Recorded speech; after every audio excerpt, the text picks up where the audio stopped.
Intake Julai 2027 bila buka permohonan. Soalan berkaitan dengan permohonan program-program TVET untuk intake Julai 2027 boleh dikatakan adalah untuk mereka lepasan SPM 2026. So bantu saya save video ini, kongsikan video ini kepada rakan-rakan anda yang berminat untuk program-program TVET, terutamanya pelajar-pelajar SPM 2026, dan komen dekat ruangan komen anda nak apply institusi mana untuk sambung belajar TVET.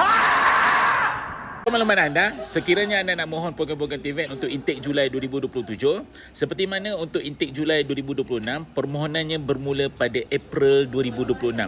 Kemungkinan untuk Julai 2027, pada masa dan tempoh yang sama juga, iaitu April 2027, akan buka permohonan untuk anda memohon.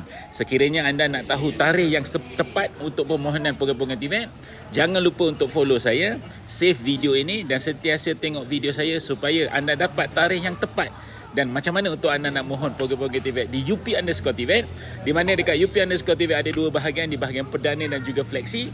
Di manakah kursus yang sepatutnya anda apply, bagaimana tips untuk anda dapat tawaran daripada institusi.